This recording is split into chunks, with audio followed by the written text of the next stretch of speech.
मालिक साहब, लेकिन दूसरी तरफ हमने ये भी देखा है कि जो उन्होंने जो वो वीडियो थी एक जिसके ऊपर काफ़ी क्रिटिसिज्म भी आया था, उसके हवाले से भी उन्होंने क्लैरिफिकेशन दी है। तो एग्जैक्टली मूड क्या है इस वक्त बानी पीटीआई का, वो क्या चाह रहे हैं और किस तरीके से उनको लग रहा है कि कौन सी स्ट्रैटेजी इस वक्त काम करेगी और उनका मैसेज जो है वो effectively it will be sent across? देखिए, खान साहब का एक परसेप्शन है और वो इस परसेप्शन पे ही हमेशा सियासत करते हैं कि खान हटता नहीं है, खान डरता नहीं है। इसलिए वो अपने वोटर बेस को हमेशा स्ट्रांग रखते हैं। खास तौर पे एक्सपैट भी जितनी कम्युनिटी है उसको, इसको भी। अब आज बांग्लादेश का इशू देख लें।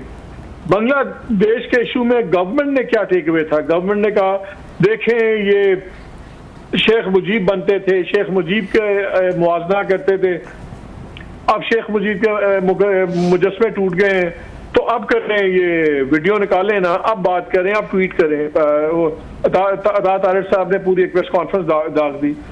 खान साहब ने क्या लिया वहां से? खान साहब ने कहा देखें वहां जो टर्न आउट हुआ है, हुकूमत उलट गई, हुक्मरानों को भागना पड़ा।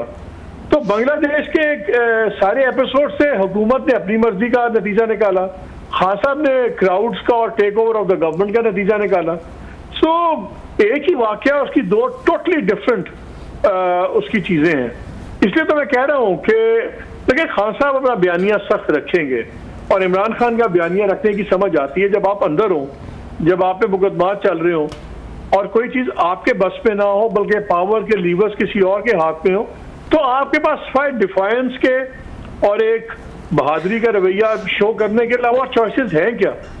सो वो तो उनकी स्ट्रैटेजी तो बड़ी स्ट्रेट फॉरवर्ड सिंपल है कि ठीक है प्रेशर बनाए जाए, प्रेशर बनाए जाए। अब मेरे प्रोग्राम में आए हुए थे असद कैसर साहब, वो भी बात कर रहे थे कि हाँ जी अगर हमें दीवार के साथ लगाया तो यहाँ पे भी दूसरा बांग्लादेश बन जाएगा, हम भी एजिटेशन करेंगे, इसलिए वो।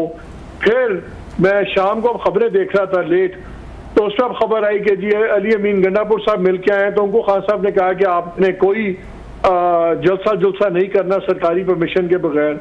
वो भी तकीरों में कहते थे तुम्हारा बाप भी देगा आज़ादी, तुम्हारे बाप से भी, किसी का बाप भी हमारा एनओसी कैंसिल नहीं कर सकता। सो एक strategy of confusion, one step forward two step backwards है। और ये कोई कंफ्यूजन खान साहब के एंड पे नहीं है, ये वो रखते हैं ताकि दूसरी साइड को समझ ना आए कि क्या हो रहा है क्या नहीं हो रहा। सो सिवाय इसके कि मुझे आज तलखी और बढ़ती नजर आई है और तो कोई डेवलपमेंट नहीं हुई। देखिए ना, खान साहब ने आप टारगेटेड करके आर्मी चीफ को नाम लेके डायरेक्ट उन पे इल्जाम लगाया कि मुझे मेरी अहलिया को कत्ल कराने में अगर कोई हुआ, में से किसी को कुछ हुआ तो ये जिम्मेदार होंगे। तो उन्होंने कहा मेरी अहलिया को कुछ हुआ मैं जनरल आसिम मुनीर को नहीं छोड़ूंगा। लंदन प्लान का इल्जाम उनके ऊपर, सब कुछ चीफ जस्टिस के ऊपर के, इसलिए मुझे क्रश करने की पूरी कोशिश की पीटीआई को, इस्लामाबाद हाई कोर्ट को।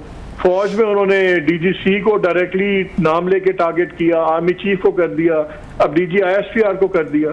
तो ये आपको कहां से लग रहा है कि कोई आप रवैया नरम हो रहा है? जब आप देखिए, जब आप इदारा कहते हैं ना तो आपके पास बहुत मार्जिन होता है कोई बातचीत आगे चलाने का।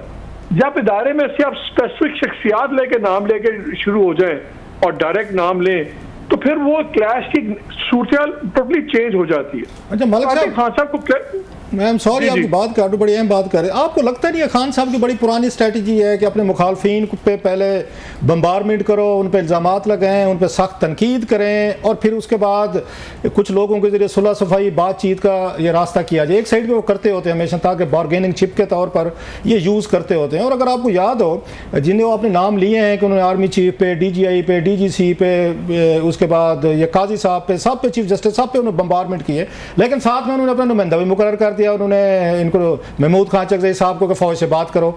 तो आपको लगता नहीं है कि पहले वो फौज को, एस्टेब्लिशमेंट को दबाव में लाते हैं अपनी तकरीरों से, बातों से, माहौल बनाते हैं, भाई साहब मैं किसी को नहीं छटांगा, बाद में साहब बंदा भी अपना नॉमिनेट कर लेते हैं, जैन जी आप इनसे बातचीत करें, मैं बातचीत के लिए तैयार हूँ।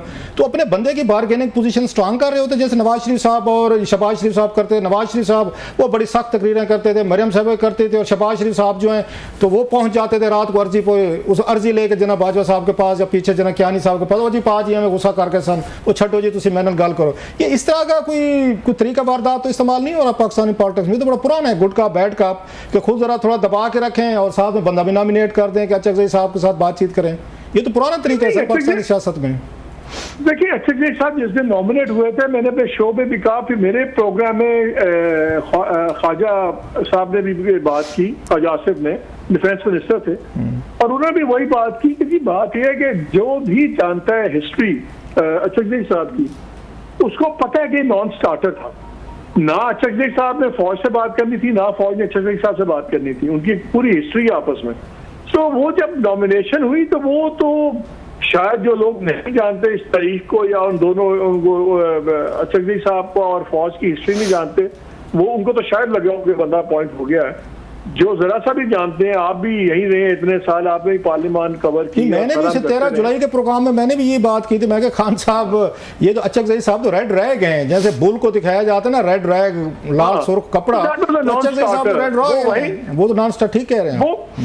वो वहीं से सीरियसनेस नजर आ गई थी कि ये बातचीत कितना होगी, कितनी नहीं होगी। सो वही मैंने मालिक भाई, उन्होंने बाद में पार्लियामान के बंदे 3-4 मुकर्रर कर दिए थे, ये मेरे 3-4 हैं जो बात करनी, इनसे बात करें।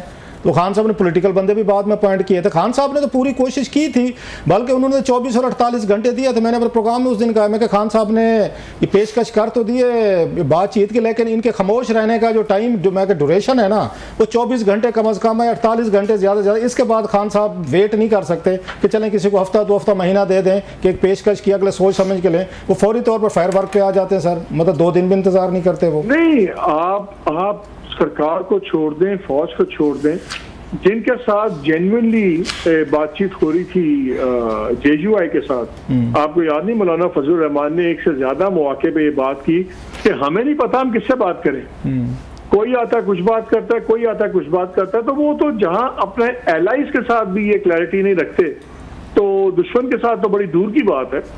लेकिन जो आप पहले बात कर रहे थे ना कि वो ताबड़तोड़ हमले करते हैं, देखिए खान साहब की एक आदत है, एक नेचर है, एक स्टाइल है। वो हमेशा चाहते ही हैं कि बातचीत हो, लेकिन वो अपना बाबा हमारा जो है ना बेहतर पोजीशन में हो। तो वो उनका होता ही है कि यार तो पोजीशन ऑफ स्ट्रेंथ में बात करूं, कि मैं इक्वालिटी की बेसिस पे बात करूं। अब इक्वालिटी तो इस वक्त नहीं होती जब आप अंदर हो और पावर किसी और के हाथ में हो, लेकिन खास साहब का एक अपना स्टाइल है। सो अभी तक उसका रिजल्ट तो नहीं निकला, लेकिन आप तबीयत या स्टाइल किसी का बदल नहीं सकते इस तरह, बस एक खास स्टाइल होता है हर एक का अपना। अच्छा, बांग्लादेश में जो कुछ हुआ है उस पर जैसे आपने कहा हुकूमत ने भी अपना स्टांस दिया है, खान साहब ने अपना, आपको क्या लगता है कि जो वाक़यात वहाँ पर हुए हैं उससे खान साहब का स्टांस जो था स्ट्रांग हुआ है, मजबूत हुआ है, उनका हौसला बढ़ा है कि ये चीज़ें की जा सकती हैं, हुकूमतों को तख्ते उल्टे जा सकते हैं, अवामी ज़ोर पे, ताकत पे लोग बाहर निकलते हैं लाखों की तादाद में, और 15 साल जो हुक्मरान थे उसको भागने पे मजबूर कर देते हैं? या खान साहब वीक हुए हैं, जैसे हुकूमत ने कहा है कि उनका जो नैरेटिव था शेख मुजीबुर रहमान साहब के हवाले से 71 के हवाले से, वो नैरेटिव को तो बड़ा धचका लगा है बड़ी हद तक, ये तो मानना पड़ेगा। जो उन्होंने वो उस पर वो बातचीत कर रहे थे, अचानक ही हुआ सारा कुछ, खान साहब के लिए बड़ा सरप्राइजिंग होगा। तो आपको क्या लगता है कि खान साहब की पोजीशन स्ट्रांग हुई है या वीक हुई है इन वाक़यात के बाद बांग्लादेश के? नहीं, मेरा ख्याल है बांग्लादेश का जो इशू था वो टॉक शोज का इशू ज्यादा था, वो फौज को गुस्सा ज्यादा था, वो उन्होंने फौज को ही गुस्सा दिलाने के लिए सारी वो मूव की थी। आम आदमी का या ग्राउंड रियलिटी में से फर्क नहीं पड़ता। देखिए मसला क्या है पीटीआई का ऑर्गेनाइजेशनल स्ट्रक्चर कभी भी ठीक नहीं था, मजबूत नहीं था। जब हालात अच्छे भी थे और सब कुछ ठीक था, फिर गवर्नमेंट गिर गई, फिर 9 मई आ गई। 9 मई के बाद जो रासा स्ट्रक्चर था वो उस तमाम रगड़े ने और जो उन पर सख्ती हुई उसमें भी टूट गया, तितर बितर हो गई पार्टी। फिर एक लॉयर्स की पूरी खेप खान साहब ने ली। आपको याद है खबर मैंने ब्रेक की थी कि लॉयर्स को बहुत ज्यादा सीट्स देंगे खान साहब, क्योंकि खान साहब कन्विंस थे कि अगर वकला इलेक्शन लड़ेंगे तो इनकी बेले बुले जमानत नहीं होंगी, कोर्ट्स इनको डिफरेंट तरीके से ट्रीट करेंगे, और बात भी ठीक थी।